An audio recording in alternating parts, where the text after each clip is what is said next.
One of the other alternatives, as you say, that has been proposed was proposed by Robert Novak. I've seen him say it a few times, and maybe he's only proposing it 51% jokingly. I'm not sure. You never know with Bob. Go ahead. But he's gone to the refrain of saying, why not have the government truly representative once again and not being dictated merely by the size of the capital and having 2, 3, or 4,000 congressmen? He keeps on harkening back to it, so I guess he's serious about it. Have you heard the argument, and what do you think about it? No, I've not heard the argument, and I can't even imagine an argument for that. Hello, everyone, and welcome to another episode of the Bradley Lectures podcast. I'm your host, Tal Fortgen. But that wasn't my voice you heard just now in the clip that opened this episode. That was another research assistant, back in 1992, whose voice probably sounded familiar because it belongs to none other than Jonah Goldberg, who now holds the Asness Chair in Applied Liberty here at AEI and is the co-founder and editor-in-chief of The Dispatch. And he's also the host of the very popular Remnant podcast. That voice probably sounds a little bit different than the one you're used to hearing now because it had yet to be enriched by scores of fine cigars. But after 17 and a half years, it's back at the presentation of a Bradley lecture, albeit just a podcast dedicated to it. Jonah, thank you so much for joining us. It's really great to have you back. It's great to be here. So I'm not under the impression that term limits, which is the topic of George Will's Machiavellian Moment lecture, are your pet issue or an area of particular expertise necessarily, but after hearing your conversation with Dr. Will upon the release of his recent book, The Conservative Sensibility, you spoke with him on your podcast. I wanted to bring you on, and this has been a long time coming, to reflect on this very lecture that ended up launching 1,000 columns and G-files. And could you share with our listeners how that all happened? Sure. So where to begin? There's a backstory to this backstory of my backstory, which is that George came and spoke at my college, and when I was in junior or senior year, and I was one of the people invited to the president's house to meet him, and I think in part because I was the conservative guy, and we're having a very pleasant conversation because there were friends of my family that he knew, and we were talking about that. And then it turned to New York, and got to remember this was 90, 91, somewhere around there, when New York was in really bad shape.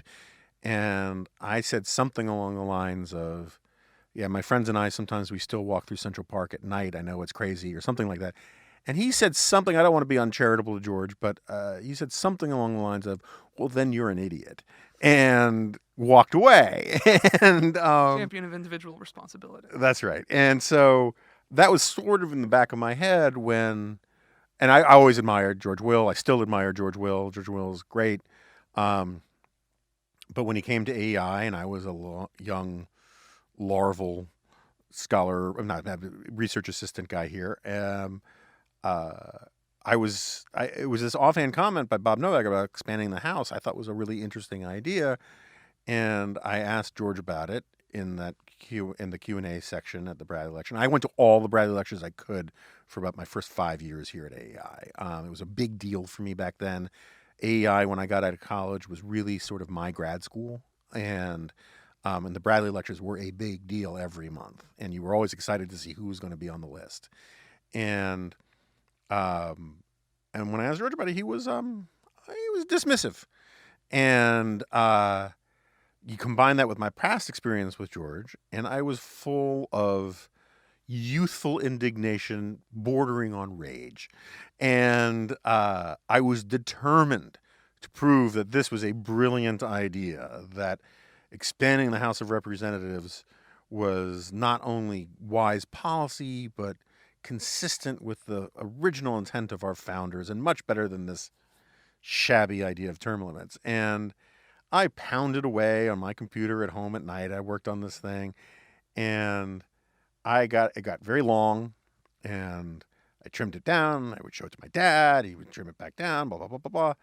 And I ended up, this is back in the day, I understand that this might as well have been bear skins and stone knives to you, but this was in the day where you submitted stuff to places like the Wall Street Journal by mail or by fax machine. And So you're gonna have to define your term. not email, mail.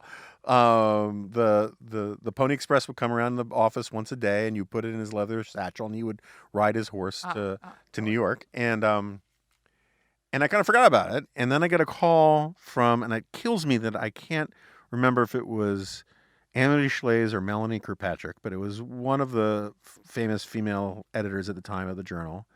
And she said, so I'm looking at this thing, and I like it. Don't know what to do with it. Do you mind if we hold on to it for a while? And writing for the Wall Street Journal today is still a really big deal. It was a huge deal back then, particularly for a 21-year-old, 22-year-old, whatever I was, kid. And it was absolutely, hold on to it. Take your time, whatever. And I didn't hear anything again for a very long time, or it felt like a long time. And then they ended up using it the day after the 1992 presidential election. It was the top of the page, I believe, was an op-ed by Newt Gingrich, then one by Bill Bennett, and then one by Jonah Goldberg, a research assistant at the American Enterprise Institute.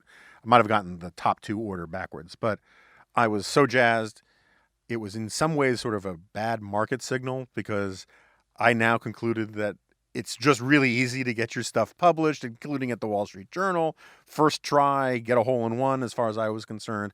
But I wrote this piece that we should expand the House of Representatives to 7,000 people. And it worked, and they liked it. And ever since then, when I talk to journalism students, or young people who want to do what I do, one of the things I always tell them is you either have to, there are only two things that actually get you published. One is breaking new information. And it doesn't have to be, straight reporting, but new insight or new revelations of some kind. Or something weird that nobody else is doing, right? And so, hit where they ain't. And that was the lesson I took from that for a very long time was when everybody else is writing about X, you write about Y. Write about something that you're not giving editors an immediate excuse to reject because if it's time sensitive, or giving them an immediate excuse to reject because you're a nobody and no one cares about your opinion on NAFTA if you're a 21-year-old or 22-year-old. But if you can come up with something that nobody else has thought of or read, that gives you a foot in the door.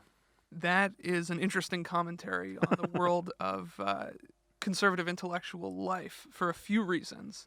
But before we get into those, I do want to say that you, Jonah, not just a powerful man, but a humble man, will find it hard to believe. But there are actually a generation of young conservatives who look at you much the same way.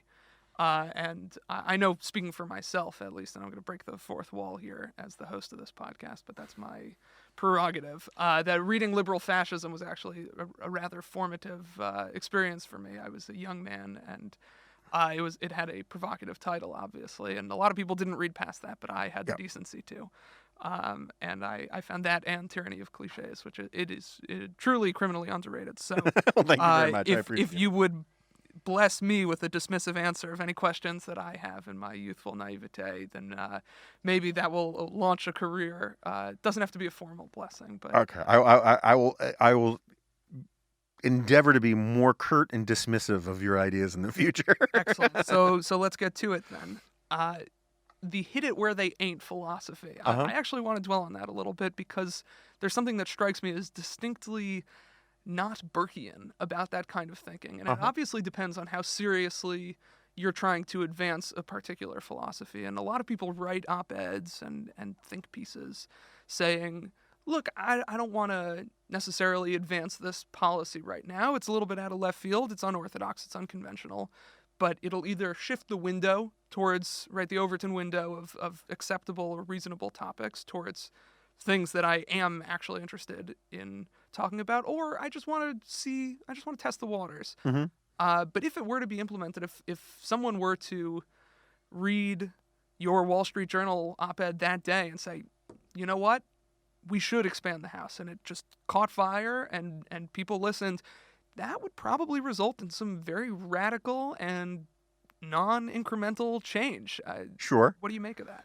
All right. So, first of all, the chances that I was going to launch a prairie fire, a very specific political reform with that op-ed were very low. A humble man. Yes. And moreover, one of the things I was trying to do is just point out something interesting that was forgotten, right? You don't have to buy the entire argument about expanding the House of Representatives, though I am on the side of expanding the House of Representatives. And, the idea that basically, I mean, this is a bit glib, but basically that because the fire marshal said so in 1920-something, we have to keep this number static is kind of nuts. But, just simply pointing out that the ratio of voters to representatives was a really important issue to the founders. They took it much more seriously than we take it today. And pointing out that at the Constitutional Convention, the only time that George Washington ever spoke up on a matter of substance was on this issue, because I think the founders wanted something like the convention had settled on like 40,000 people per congressional district. And he said, that's just way too big. The representatives aren't going to be able to know their own people, their own constituents. You got to lower it. So they lowered it to like 30,000 on his say-so. That's an interesting thing, even if you think, okay, well, we can't expand the House of Representatives, but at least keeping in mind, oh my gosh, that is interesting that the House is losing some of that the nature that it was intended to have.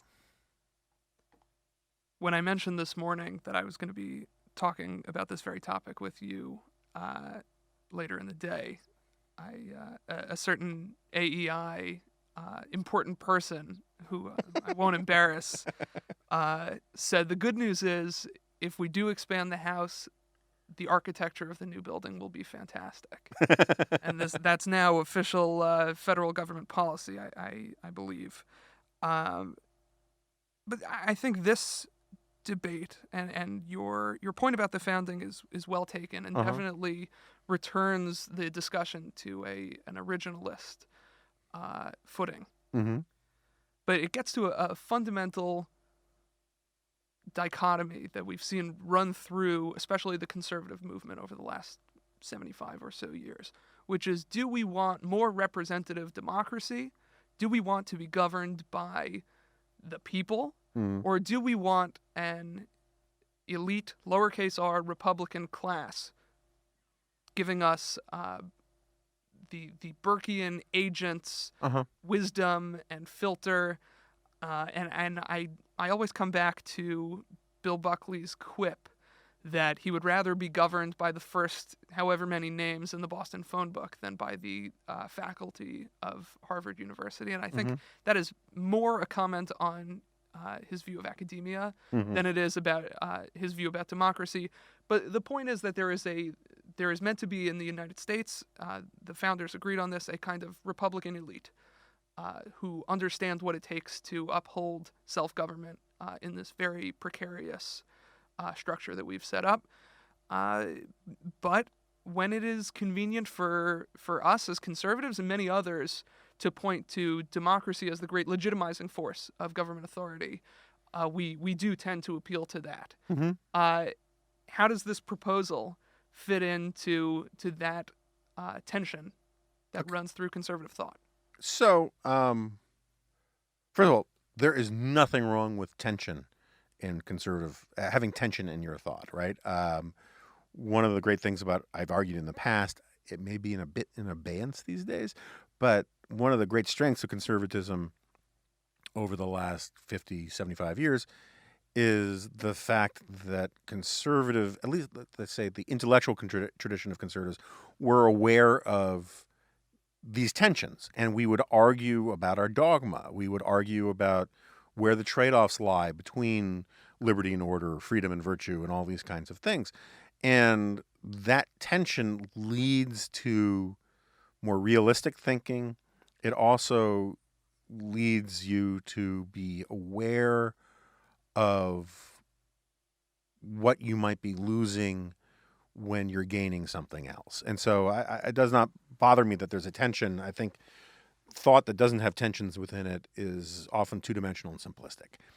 That said, how to answer this? I think, first of all, I would say one of the greatest political tutorials or bits of political rhetoric in the last 10 years or so was Senator Ben Sass's opening comments in the Kavanaugh hearings, where I remember this was before all the allegations and all that stuff came in, where Senator Sass pointed out something that I think a lot of people have forgotten, and it's a big point in our friend and colleague Yuval Levin's work, is that Congress is where politics is supposed to happen.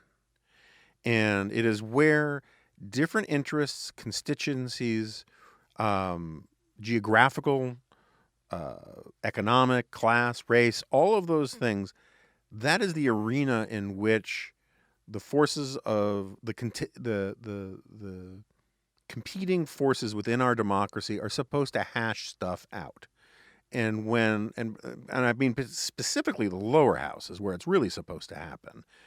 And that's where people are supposed to fight and argue, and that the American people are supposed to see it happening there so it doesn't happen at their dinner tables.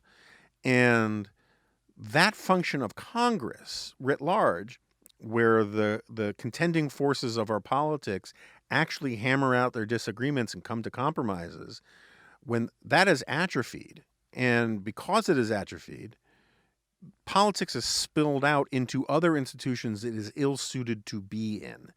And so part of my thinking, because I'm still in favor of expanding the House of Representatives for wanting to do that, is maybe if your typical congressman, what I mean representative, if your typical representative didn't represent more people than were found in most of the 13 colony states at our founding.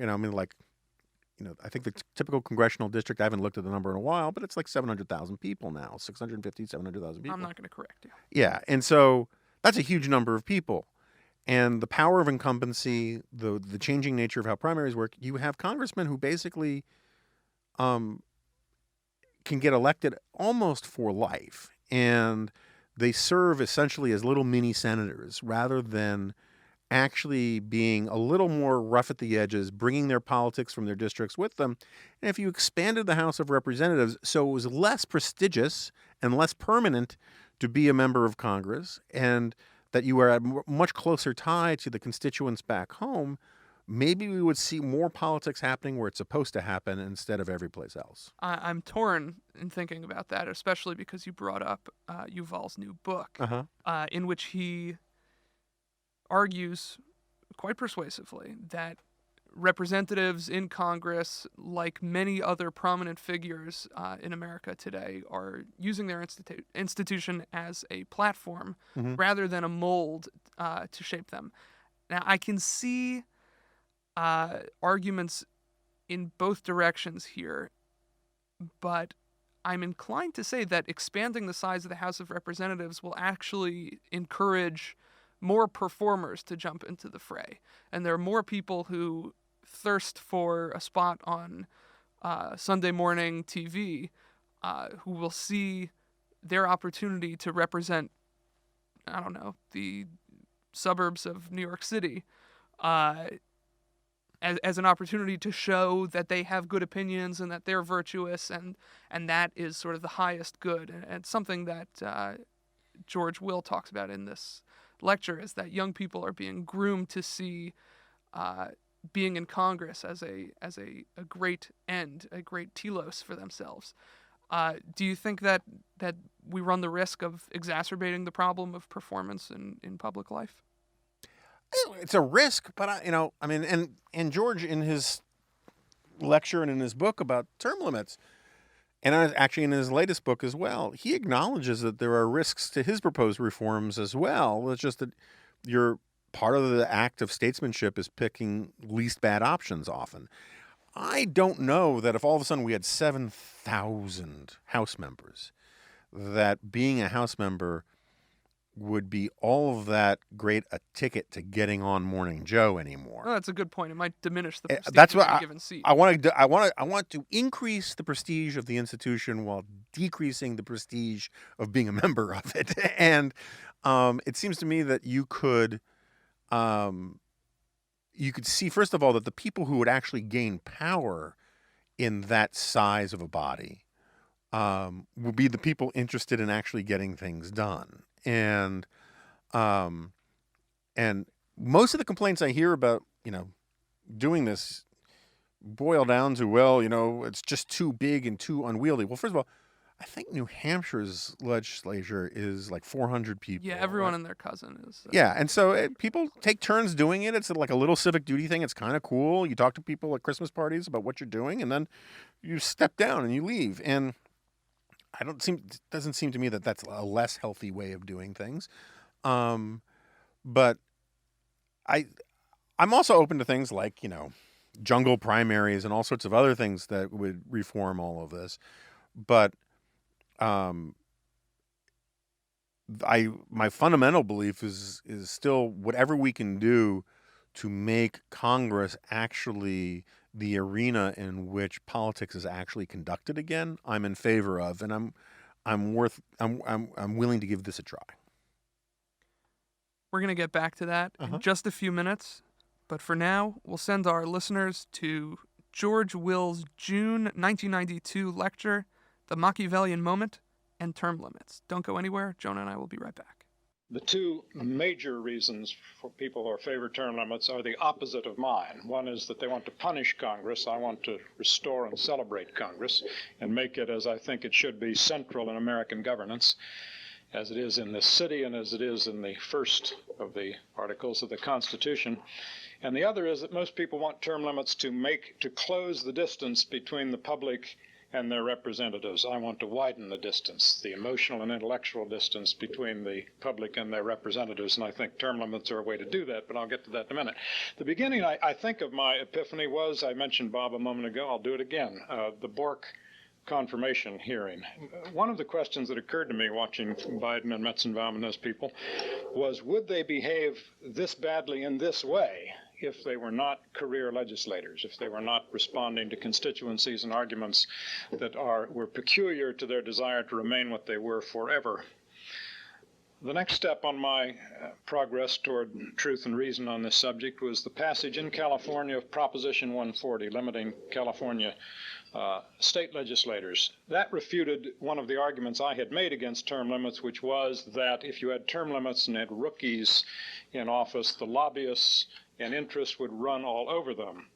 The fight against Proposition 140 was led in full fury by the lobbyists of Sacramento, who knew what they had going for them in a system of career legislation.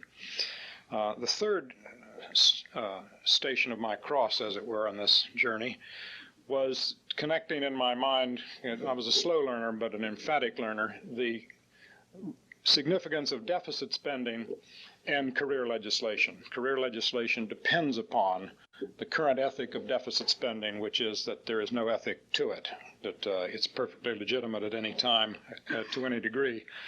Fourth, one day I heard myself saying, in response to someone who favored term limits, that if we didn't have seasoned professionals in government, we would not have the good government we have today. And backward reeled my mind to the 1988 Baltimore Orioles, which I never talk long without talking about baseball, so I might as well tell you that this was part of my reasoning. In 1988, the Orioles, on whose board of directors I sit, were a lot like Congress. They were old, expensive, and incompetent, and they lost their first 21 games in a row and went on to lose 107 games. That winter, we on the Orioles board said, hey, we can lose 107 games with cheap rookies. Finally, and this, here I get to the heart of the matter, the subject of midnight basketball. My final conversion occurred one morning in Denver, where I was for reasons I've forgotten, and I opened up the Rocky Mountain News, and there was a story saying that Patricia Schroeder had won a federal grant for midnight basketball. Midnight basketball, for those of you who don't know, was really started here in suburban Maryland, but has flowered into a quite famous success in Chicago. It's out in various places in the worst neighborhoods of Chicago. The private sector funds a league of basketball teams that play at midnight to get at-risk young men off the street and doing things that are legal.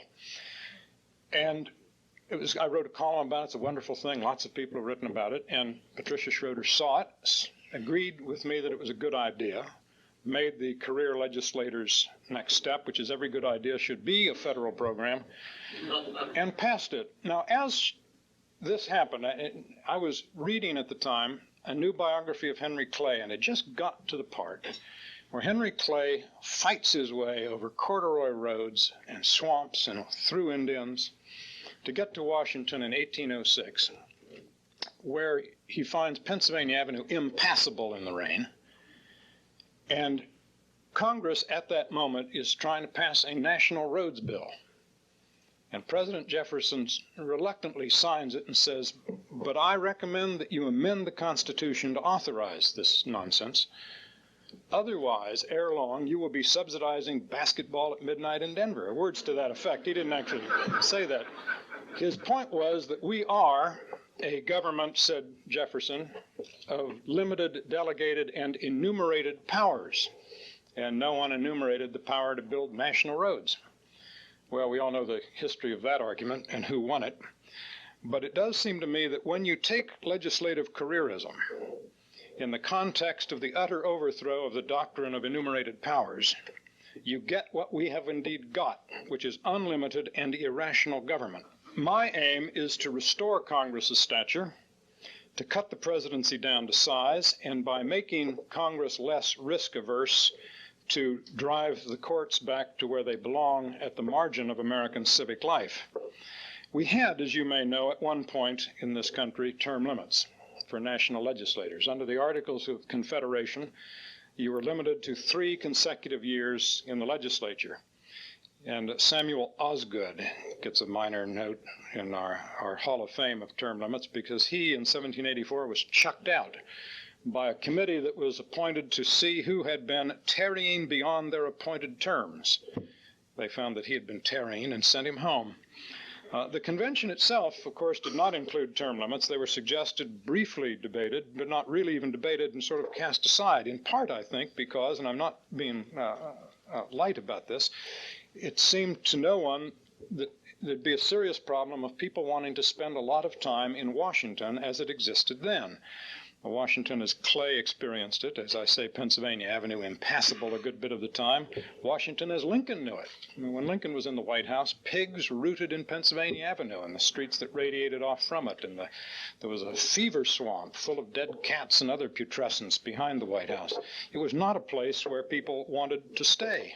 In fact, Congress was one stop for many years, certainly in the Jeffersonian era and much of the first half of the 19th century, one stop in an endless game of musical chairs. We did have career politicians, but they would come from some office to Congress and would go back to what we today consider lower offices, but people of Virginia didn't always consider it a lower office, going back to the Virginia state legislature.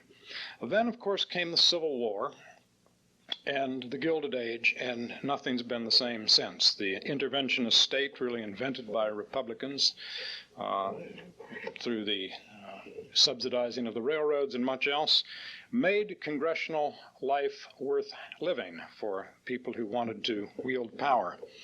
So you began to get these career legislators who, by 1910, staged the great revolt of 1910 against the Speaker of the House, who had capricious power over these people who wanted to be masters of their own fate in their careers in Congress. Careerism furthermore suited the temper of the turn of the century. It was a time when modernity was thought well of. Expertise, specialization, and science were considered the hallmarks of modernity. Of course, it was only 12 years after the turn of the century that we elected a political scientist president of the United States. The incumbent reelection rate has risen throughout this century until in the late 80s and 1990s it has surpassed the 90 percentiles. In modern times, there have only been 2 years, 1938 after the court-packing uproar about Franklin Roosevelt, and 1948 when Harry Truman ran against the do-nothing 80th Congress. Those are the only 2 years in modern times that the re-election rate for incumbents has dipped below 80%. It dipped all the way to 79% in those years. Since 1948, there have been 21 elections. In those 21 elections, in only 4 has the incumbent's re-election rate gone below 90%. 1958, during the third election during the Eisenhower years in the trough of a recession. In 1964, in the Goldwater debacle. 1966, the correction from the Goldwater debacle. In 1974, the post-Watergate. Even in those 4 years, the lowest incumbent's re-election rate was 86%. Now, this year, some people say, is proof that we don't need term limits because so many people are leaving. And it is true that if we could count on having every 2 years or so a concatenation of scandals and redistricting and generalized disgust with bad government and a law permitting people to retire and privatize their campaign war chests. Now, granted, Americans always are, at best, ambivalent about their government for lots of reasons. 2 of which are, it seems to me, that Americans had a founding presided over by genuine statesmen and heroes, a founding era that has been enveloped not unreasonably in a kind of roseate glow. It's a golden age, people think, and hence a nation that has a golden age at its outset is poised for perpetual disillusion, and we are disillusioned perpetually. Furthermore, it is, and I'll recur to this in a moment, it is woven into the very fabric of our American souls that there's a kind of hostility toward government. It is congenital. Literally, it comes from our birth. It comes from the fact that we owe much to John Locke, who said basically that government is a nuisance, but necessary to cope with inconveniences in the state of nature. And second, we have a problem in our democracy because to seek election in a democracy is to seek elevation while simultaneously saying you're not special. And we have never quite figured out how to do this without coming to think badly of the people who, in fact, we elevate. But something has radically changed.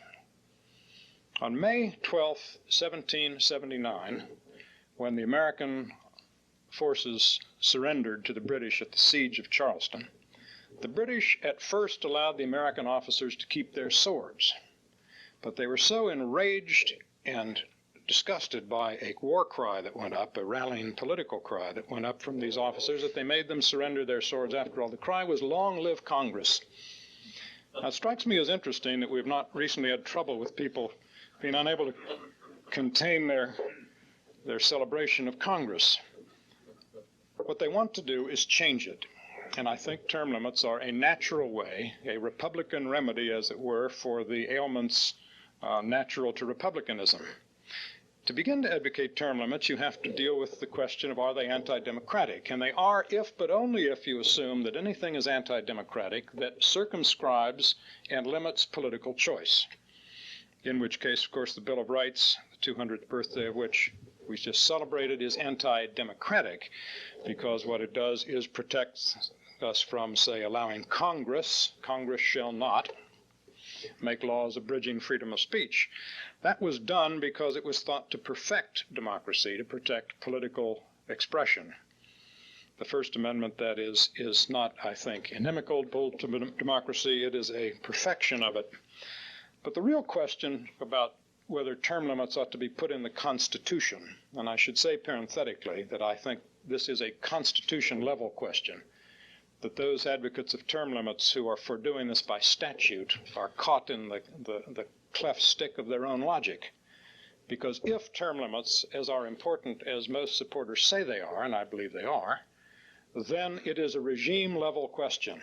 We are talking about fundamental values and how the republic ought to be constituted. And that gets us to the heart of the case. What we want to do is, in the words of Hamilton in Federalist 68, he said, we want a government, you judge a government, he said, by its aptitude and tendency, moderate 18th century language, its aptitude and tendency to produce good administration.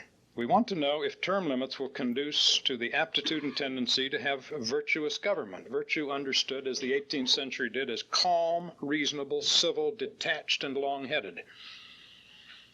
Our founding fathers knew that virtue was not natural. It did not spring up like the grass on the prairie. It was something that was nurtured by artifice and could indeed be nurtured by the workings of our institutions.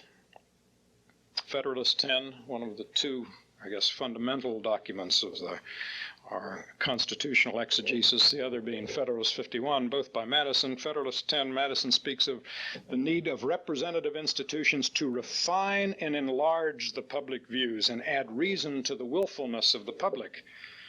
That is, a constitution is supposed to encourage certain kinds of behavior, and by encouraging certain kinds of behavior, to shape character.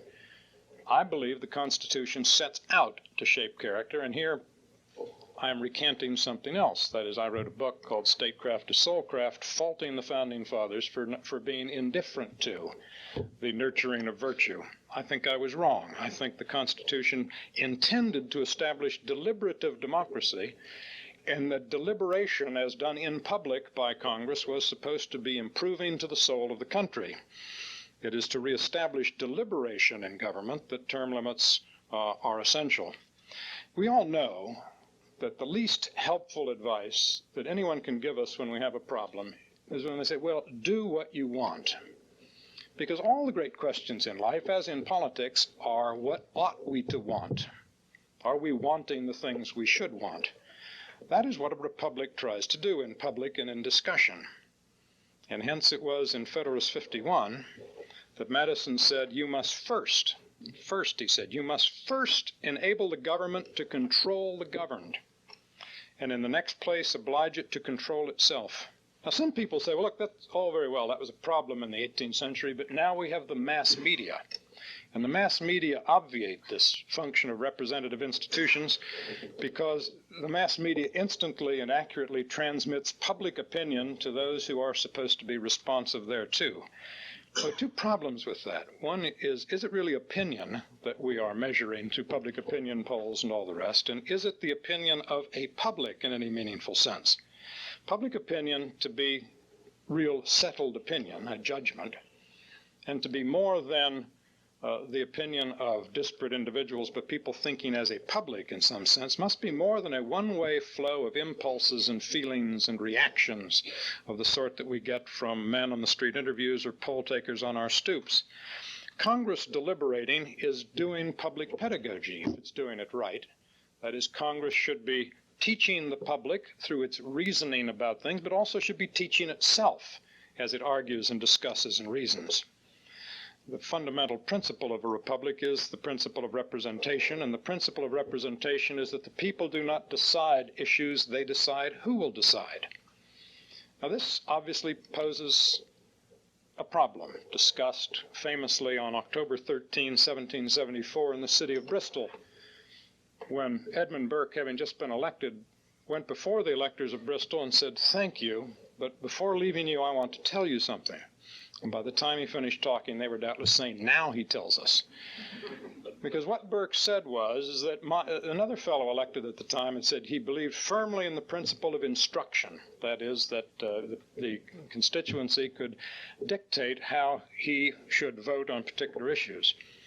Burke said he did not believe in instruction. He rejected it. He said a representative in Parliament owes his constituents not just his industry, but his judgment, because Parliament, he said, is a deliberative assembly. Something has happened in our republic. It has to do, as I say, with the abandonment of the doctrine of enumerated powers, the emergence of the modern state with all its aptitudes for subsidizing and regulating public life, all the opportunities it thereby poses for career legislators to dominate the minds of their districts and buy their favors. And as we have become more served by solicitous government, we have been more convinced that the government is in decay. Now, decay brings us to a second issue.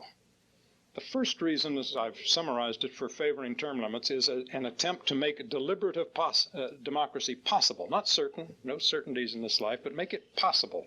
Improve the aptitude and tendency of the government for deliberative democracy. There is another theme largely obscured and layered over in American history, but now being uncovered by the archaeological work of intellectual historians of the founding era.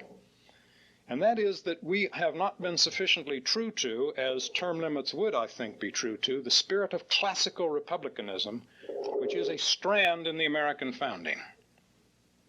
The American founders were worried, as every serious political thinker since Plato has been, about decay, about not just the problem of founding a good government, but of preserving it from cycles of decay and then possible regeneration. Take but degree away, untune that string, and hark what discord follows. All political philosophers have worried that virtue, good government, was a fragile and easily lost thing. It certainly must have been on the mind of the founding era, because in 1776, among the documents published was another volume of Gibbon's Decline and Fall of the Roman Empire, expressing Europe's constant fascination with decay as it struck down a great empire. This concern with decay, with the problem of maintaining virtue in a republic, is what links Machiavelli, through Machiavelli, the Aristotle and the moderns. That is what they shared, one of their great anxieties. And it's through Machiavelli that the pedigree of classical republicanism goes back to the ancients, back to Aristotle. Classical republicanism was a theme among our founders, and it stressed a somewhat different picture of man, that man is emphatically social. He is social in the sense that participation in civic life is essential to his happiness and his fulfillment and his virtues. That man is not tentatively and limitedly social, but again requires active participation in his government. By the time this idea appeared with some vigor in the 18th century, it had become in England part of the argument between the court and the country.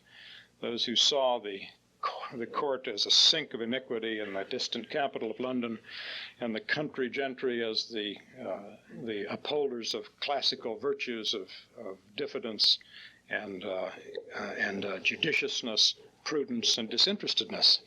In America, something like that erupted in what was the founding, of course, of our party system, and the argument between Jefferson and Hamilton. Jefferson emphatically, more clearly than anyone else, had a sociology of virtue. Keep your cities in Europe, divide the country into wards, have a sturdy rural yeomanry, and you will, but only if you do that, will democracy be possible. I think Hamilton actually had a rival sociology of virtue, that money power would open an oligarchic slave-holding South and would produce its own virtues. You really had two sociologies of virtue arguing with one another, but both of them were taking virtue terribly seriously, and were taking seriously the need for public policy to supplement, take notice of, and strengthen the particular sociologies of the virtues they want. In both of these men were, at that Machiavellian moment, trying to take seriously providing for an aptitude and tendency in the government to produce good government and good people. And one of, I think, the important and urgent achievements that term limits will bring about is to put the presidency back in human scale. It is no accident, comrade, as they used to say on the other side, it is no accident that the interest in term limits and the willingness to take risks with kind of regime-level questions has bubbled up since 1989, since the official and visible end of the Cold War. From Harry Truman through the first 250-some days of George Bush's presidency, until, that is, November 9th, 1989, when the Berlin Wall came down, for those 40-some years, the presidency was on a brightly lit, highly dramatic stage. Finger poised over the button, the military aide with the nuclear codes following him around, a great sense of drama, of a hair-trigger world on its tiptoes at all times. Well, that has changed, and with it some of the, what I'll call, president centrism. The idea that the president should be a permanent opinion-shaping presence in American life was utterly alien to the founders and to the first 24 or so presidents.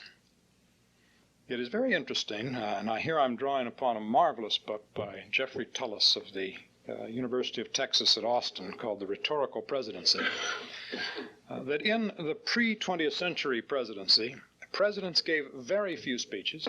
Those speeches they gave were almost entirely patriotic orations. The average speech per year of George Washington were 3, John Adams 1, the loquacious Jefferson 5, and Madison, who had a war going and you might have thought wanted to rally the people, gave none. Didn't give speeches. Abraham Lincoln, en route from Springfield to Washington to take up his duties with the clouds of disunion lowering over the country, stopped all along the way, and at most places he'd come out and say, "Here I am," and he'd see and be seen, as they said at the time. And Lincoln would say, "I'm on the way to Washington, but I'm going to remain silent on the great issues of the day. It is right that I should." And everyone applauded. They agreed with that. You may recall that he gave a speech at the dedication of a cemetery at Gettysburg, and he was by no means the central speaker there. Another guy talked 2 hours. He talked about 2 minutes and 50 seconds. His successor, Andrew Johnson, was impeached. And one of the articles of impeachment was that he had used improper rhetoric in out-campaigning explicitly and politically for his Reconstruction policies. Well, he made this exception and went out campaigning for the Hepburn Act. But it was Woodrow Wilson who came along and supplied a theory that was to make Roosevelt's behavior not aberrant but normal. His theory was fairly clear. As Harvey Mansfield says, Woodrow Wilson was the first American president to criticize the Founding Fathers. We've had political movements do that. The Progressive did it, and then the New Deal. They said the Founding Fathers' basic intention was all well enough back then, but it wasn't suited to the nation's new situation. Basically, they said that the founders had this rather simple catechism.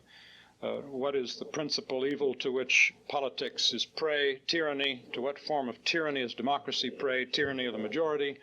Solution: have lots of a saving multiplicity of factions, a kind of swirling, divided government that will be inefficient and tentative and maybe unable to act at times, but it will prevent tyranny, that being the first object of government. That's the gloss that the Progressives and the New Deal and Wilson to some extent put on it.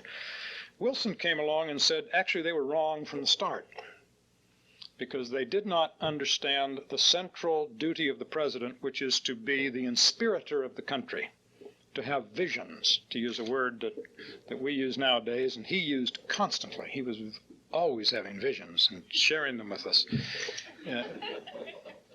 He had a phrase for this, a less sort of charged word, he said was interpretation. The duty of the president is to interpret what is in the hearts of the masses, whether or not they know it. And this obviously developed very quickly a kind of plebiscitary president. And anything plebiscitary in our government began to subvert the very structure of indirectness that the founders thought was essential to a deliberative form of government. That again, that the people don't decide things, they decide who will decide.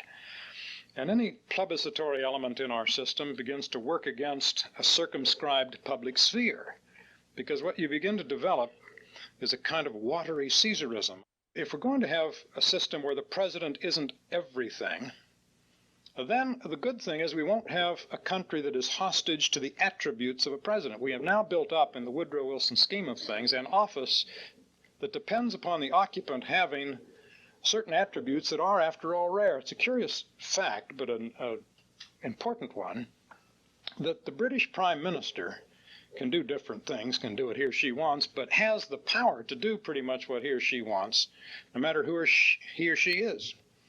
Attlee, Harold Wilson, Margaret Thatcher have disciplined parties, a 3-line whip, and a unified government. They can do what they please. It doesn't depend on Attlee's God-knows eloquence or Mrs. Thatcher's charm. They can be very potent people. Not so in the United States. Consider the difference between the office of the presidency, the power of the presidency, in the summer of 1979 under Jimmy Carter and the summer of 1981 under Ronald Reagan. Different power of the office, because the office, as it has come to be treated in the post-Wilsonian scheme of thing, is an office dependent on the possessor of it possessing the ability to supply our desire for visions and to have a rhetorical gift to inspirit us and to make soothing or uplifting or ennobling pronouncements after great events, such as the Challenger episode or the Los Angeles riots, whatever. It is an extremely demanding kind of office. as we've now defined it, and hence we are almost constantly going to be disappointed by the fact that there's no kind of alchemy of elections that produces gold from the lead of our normal political leaders. I suggest a restoration of the vigor of Congress. The old problem, remember, was we thought the problem of politics was that there would be a conflict between the ruler and the ruled, the government and the people governed. And the assumption thought of in the 18th century by some people was that popular sovereignty would solve all that, if the people and the government were somehow the same thing. Well, now we know better. We know that in the modern state, run by career legislators, the sovereign people become part of the problem. Some people say, and I have to recur to this now, that term limits is a transparently conservative plot, A, to punish Democrats, and B, to get conservative objectives such as lowered government spending. It is the case that careerism does feed the culture of spending on Capitol Hill, but it is not clear to me that under term limits you would have lower spending. Indeed, I would argue emphatically that if you're ever going to have a higher level of public spending, and there are good conservatives who say we need that if you're ever going to have a higher level of public spending, you have to have term limits, because the public's strongest, indeed its only passion today, is taxophobia. And taxophobia is a statement of the conviction that the existing political class cannot be allowed to exercise discretion with people's funds, because they spend not according to any rational understanding of the public good, but by the imperatives of the incumbency machine.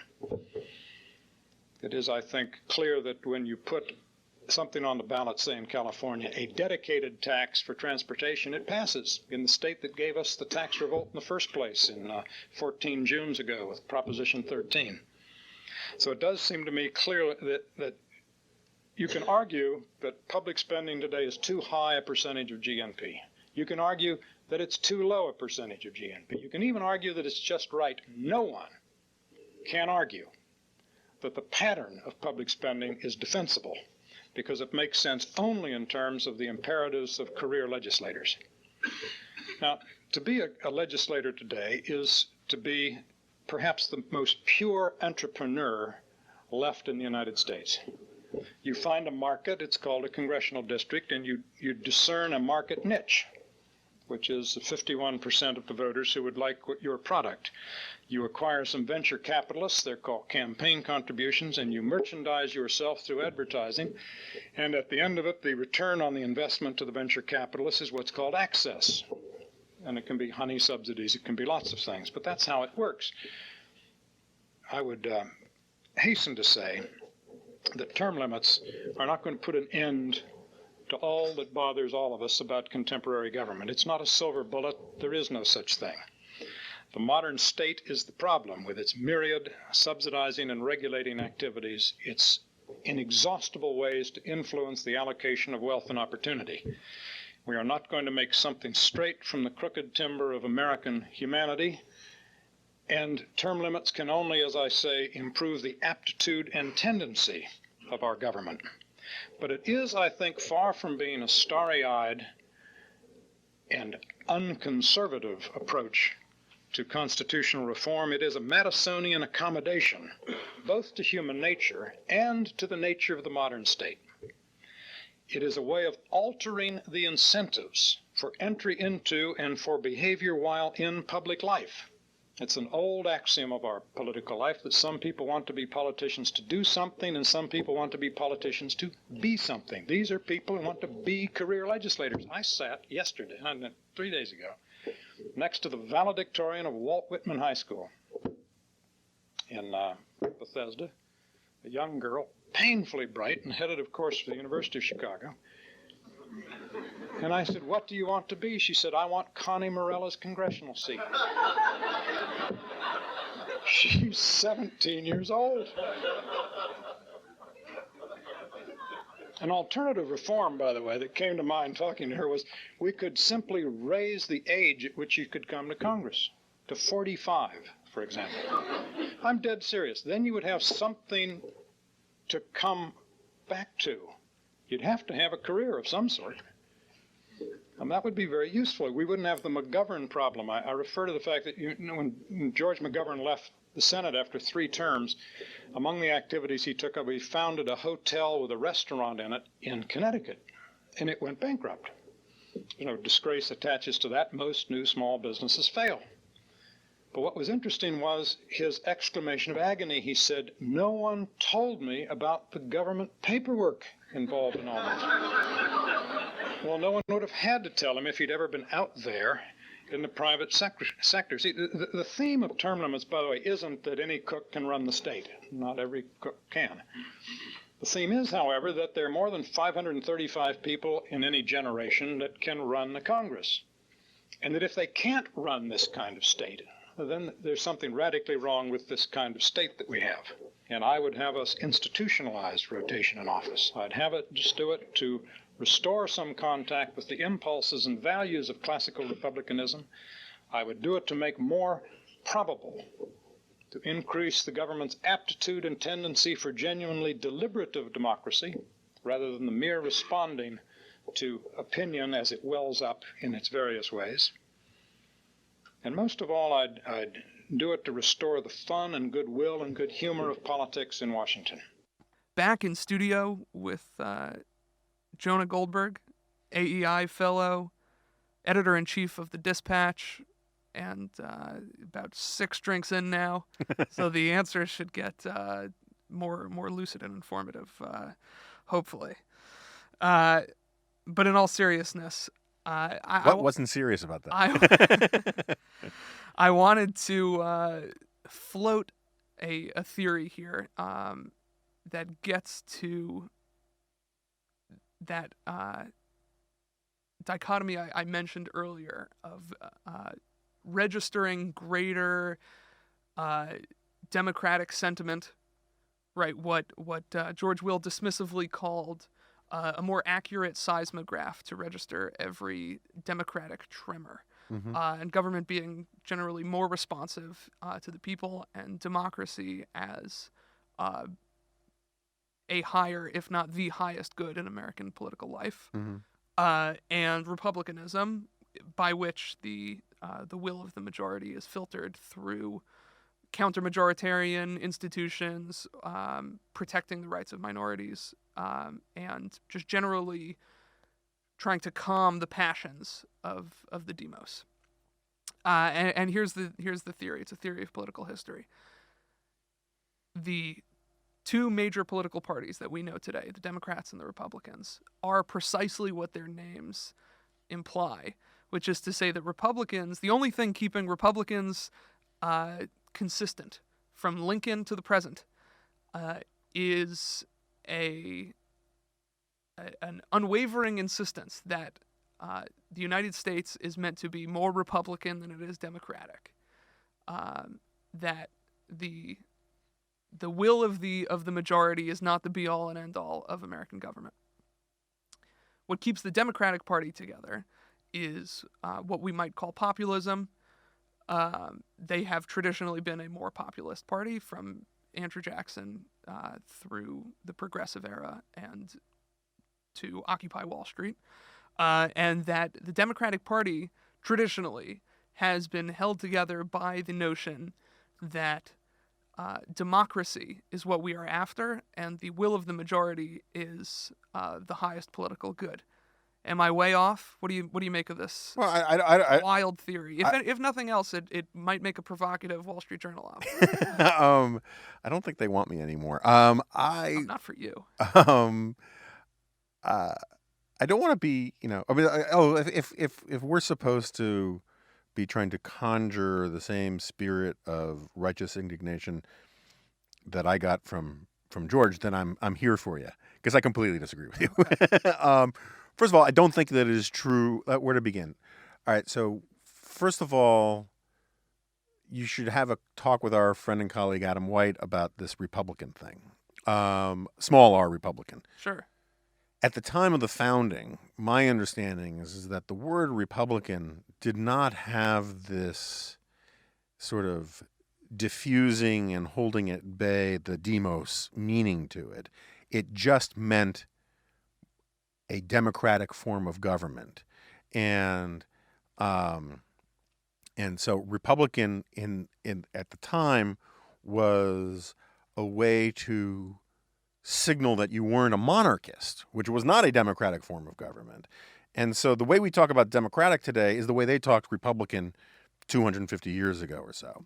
And I understand and I like investing the meaning that you're using into the word Republican, but I don't think that historically at the time that's what it comes from.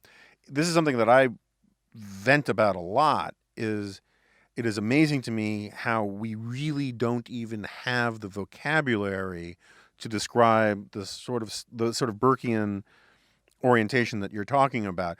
During the impeachment saga, it was amazing to me to listen to all of these people defending President Trump, and I'm not talking about what he actually did or any of that kind of stuff, just with this rhetoric about this would be overturning the will of the people, this would be overturning 63 million votes, yada, yada, yada. Well, first of all, Donald Trump lost the popular vote.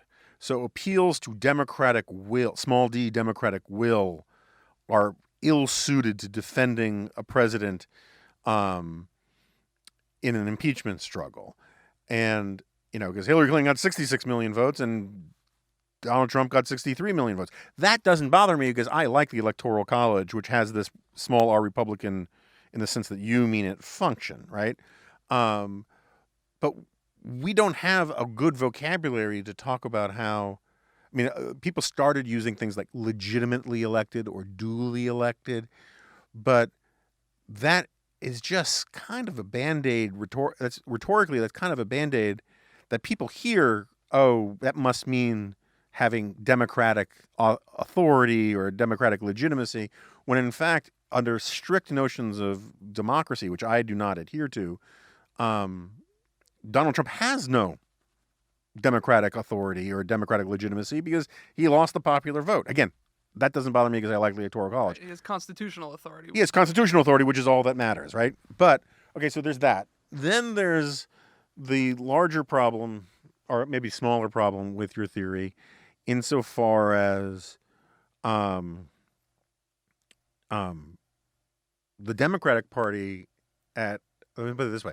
The Republican Party at the time of its founding was more democratic than the Democratic Party because it had actually said that black people should not be slaves and then should be treated as citizens. And is that democratic, or is that a repudiation of the doctrine of popular sovereignty, that states should be free to decide by their majority? They'd say no, certain rights are beyond the that's scope fair. of democracy. That's fair. And I think you're probably right to frame it that way about the time of slavery. At the same time,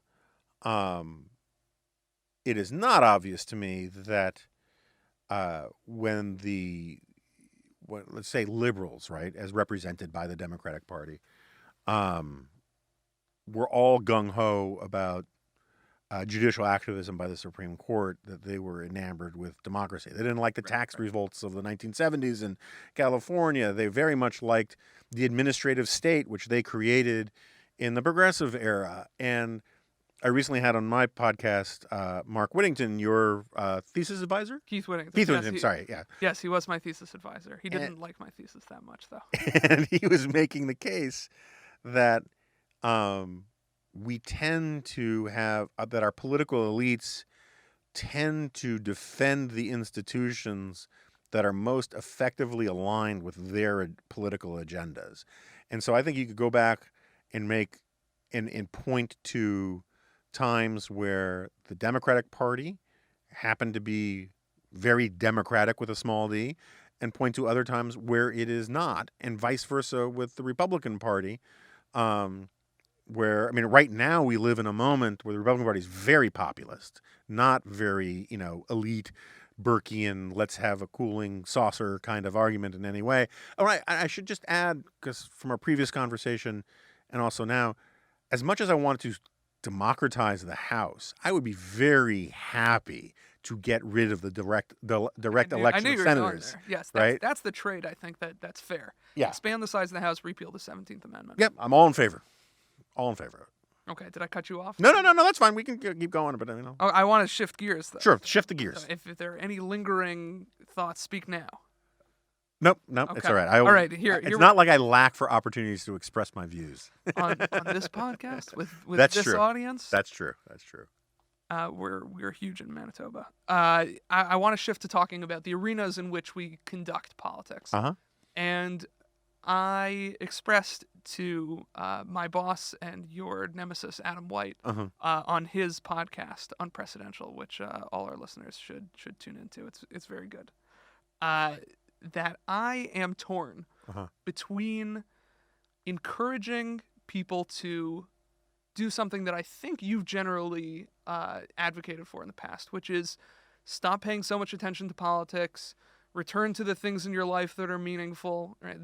I expressed it in Old Testament terms, as I want to do. Return to your tents, right? Go back to your families and your recreational societies and your religion and the things that make your life rich, meaningful, and fulfilling. And politics can cool that way, and our republic can return to a place in which politics is relegated to its proper scope and importance, and that would be very nice. And I am very sympathetic to that. However, the ways in which politics are wielded and precedent is wielded at any given time in history depends upon the way history is written at the time. And contrary to the position that history is strictly written by the victors, there are enormous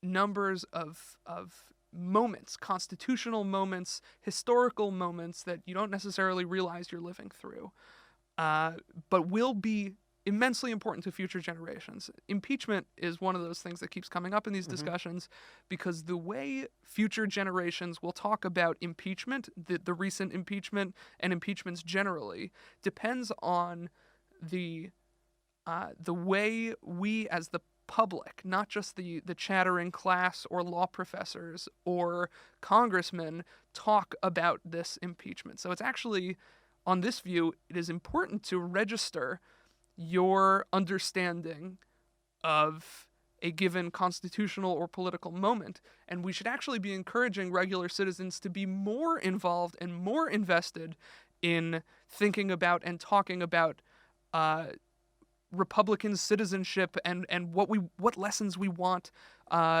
future generations to learn from our time. And this is really bugging me, and I'm hoping that you can help me sort this out. I'm not sure that I can. I mean, it sounds to me that in part what you're talking about is that for history to get an adequate picture, or an adequate picture, but the correct picture, right? That citizens need to, in effect, offer the citizenry's equivalent of a presidential signing statement, where they declare to the world the way these events or acts were perceived by normal people, right? Oh, okay. I was thinking of it more in terms of registering our amicus briefs. Okay. For the courts of opinion of the future. Yeah, look, I mean, impeachment is a hard one because that's a big deal, right? My problem is less to do with treating big deals as big deals than treating trivialities as big deals. And I think that's one of the problems with our politics today is we have lost the ability to argue that something isn't the biggest deal in the world. And when you do that, you render, on the one hand, you render lots of minor things into major catastrophes, but you also turn major catastrophes into minor things. And both of those things are bad. And I don't have a great answer for it, but I do think, again, going back to Yuval, I mean, this is something I've been talking about for a very long time, that if you had healthier local communities, the things that would register as quote-unquote federal issues would be fewer and more far between. One of my favorite metaphors that always comes to mind is there was a study or a scientific paper when I was in college that came out that settled something that everybody knew was true, but no one knew why, which was why very large rocks rise to the top of fields. They're very heavy. Why would they just emerge at the top of a field where they hadn't been for decades? And it's very similar. It goes to the science of sorting. It's very similar to why when you buy a box of cereal, the largest cornflakes are at the top and all the tiny ones are at the bottom. And it's because if you can think about how vibrations work, it would make sense so vibrations form these little tiny spaces between the rock and the soil. Well, the little tiny spaces are going to be big enough for small things to fall down, but not big things. So over time, the small things all fall to the bottom and they push the big things up. And that's how politics should work in a vast continental nation where almost everything should be settled. If it can be settled at the local level, that's where it should be settled.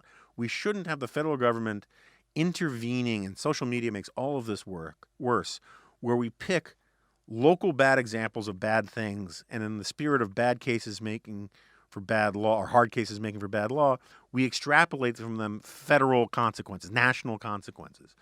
And the more we can have local communities dealing with political problems, the more you get buy-in at the local level, and the more you get the stuff that the federal government taking up really mattering. Slavery had to be a federal issue because at the end of the day, the question of who is a human being and who is not is something that you cannot have competing jurisdictions over. It's one of the reasons why I think the pro-lifers have a very strong case about abortion, is that at the end of the day, it is difficult to do that too. I think we could have had it if Ruth Bader Ginsburg, I shouldn't say Ruth Bader Ginsburg, but this is partly her theory, if the Supreme Court hadn't short-circuited that democratic process, maybe we wouldn't have thought about abortion in this who's a human being and who's not terms, but that's where we are now, and that's why I don't think it's going to be, I think it's going to be a real heavy lift to make it a federalist issue, a local issue.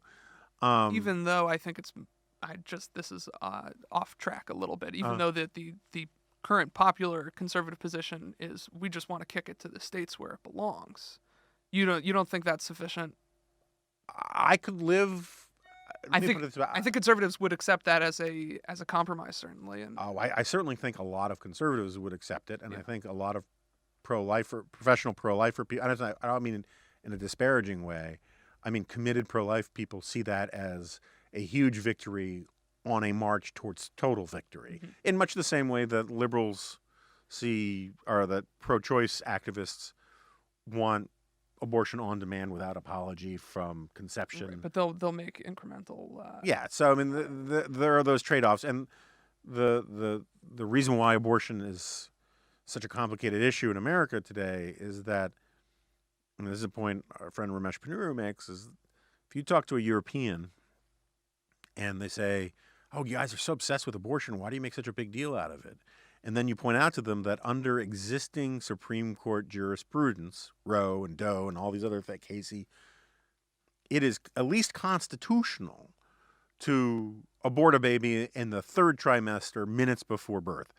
And Europeans will say, "Oh my God, that's barbaric." They don't realize that we have one of the most aggressively pro-abortion regimes in the world, and that most compromises would actually, most quote-unquote restrictions on abortion rights would get us much more in line with, say, France or Sweden than where we are right now. But that's, again, this is a digression, which we should not go too deep into. That's okay. We can talk about everything on this podcast. I got one last sort of big picture observation to make, which is Hit me. That George Will, from the time that he gave this lecture and you questioned him, has gone through something of an evolution in his thinking. He is not precisely the same as statecraft as soulcraft, yes. George Will. And some have accused him of taking a more libertarian line. I think his view of judicial engagement or activism is relatively new or has developed towards the later stages of his career. And many people have said the same about you, Mhm. that you have evolved in certain ways. Maybe just with the Obama era in hindsight, or maybe with the party shifting around you. And I know you've said many times that you feel politically homeless, but more rooted in your principles than ever before. Yeah. So, what do you see as the major? Maybe this is just an obvious answer, but maybe there's something more to it that you've been just dying to express. The major transformations of conservative politics that have left you and George Will in places that you probably never thought you would be relative to the rest of the right. Yeah. Well, I don't think I'm alone, or I don't think it's just me and George left. No, there's but, also the whole second floor here. At yeah, AFM. but it's a remnant. I mean, there's a reason why my podcast is called The Remnant. I think that one of the things that I can't speak to George's evolution. I mean, I have a lot of respect for George and his ability to turn his considerable intellect on his own previous positions, which I think is a admirable thing. It's actually something he does within this very lecture, as he goes Yeah. back on something that he didn't give the founders enough credit for. But Yeah, no, his original column for the Washington Post on term limits, I remember when they debated it on Crossfire, began with the words, "I have changed my mind." And it shows you how old I am. And so for me, I've never liked populism. I've been writing against populism since I've been writing, essentially.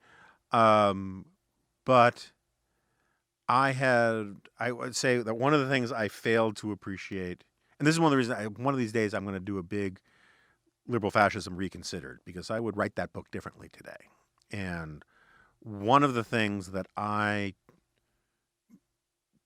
underestimated was how much conservatives were actually locked into some of their dogmatic positions. And I use, since you've actually read Tyranny and Cliches, I use dogma in a positive way. I think that the way we talk about dogma in our culture is entirely misguided. it's the Blaine amendments of language. Yes, I like that. Thank you. Feel free to use it. People who say they're against dogma almost invariably mean dogma they don't like. But dogma actually comes from the Greek. It means that which seems good, that which you take for granted, just as a given, right? I don't want to know people who aren't dogmatically opposed to pedophilia or kiddie porn, right? I mean, I don't need to debate it. We don't need to revisit some of these questions. I don't want to know or debate people who don't, as a matter of fundamental dogma, consider the Holocaust a bad thing. And one of the problems we have in our society is the way in which we think it is the height of intellectual and moral courage to question dogma. Sometimes, but this gets back to my analogy with the rocks in the field. Sometimes dogma is bad. Slavery was a bad bit of dogma. The truly bad bits of dogma, they build up like, this sounds too favorable, but sort of like the pearl in the oyster. The irritants build around it until it gets so big that it has to be taken out.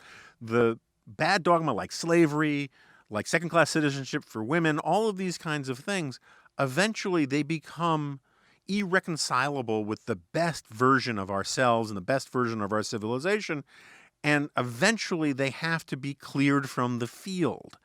And this is a bit of a cul-de-sac here. The thing that got me started on dogma was just simply that I took it for granted that most conservatives really believed their dogma about limited government, their dogma about federalism, their dogma about not wanting an imperial president, their dogma most essentially about good character. being very important. And it turns out for reasons like one of my great fixations is pointing out to people that there's a profound difference between an explanation and an excuse. I understand most of the explanations about why the right has fallen in line with Trump, why they now embrace Trump, why they have shaved down the yardstick of their measurements to fit the man rather than hold him accountable to the actual length of the measurement. I understand why. I understand why Obama got them very angry, why things in our culture make them very angry. I get all of that. Very few of those things are excuses.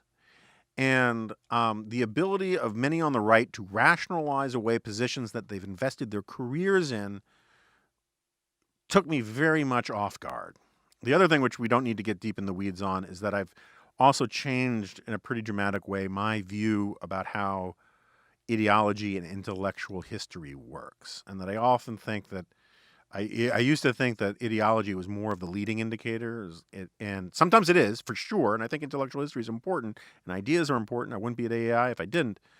But often, ideas are lagging indicators, and that we bend the ideas to fit our interests or our immediate desires or our political agendas, and the right's capacity to do a lot of that was greater than I had appreciated, and ultimately quite dismaying. Jonah Goldberg, this has been a thrill. Thank you so much for joining us. It's great to be here. And thank you to the Bradley people. The Bradley lectures were awesome. Thank you for listening to the Bradley Lectures podcast from the American Enterprise Institute. The Bradley Lectures were given for more than a quarter century at AEI, thanks to the generous sponsorship of the Lined and Harry Bradley Foundation. AEI Senior Fellow Carlin Bowman and I hope you enjoy our revival of these lectures. If you do, please show your support by giving us a like and a comment and subscribing to our channel. And stay tuned for new episodes every other Monday as we bring the wisdom of the recent past to the most pressing issues of the present. Thanks for listening, and we hope you'll join us again next time on the Bradley Lectures podcast.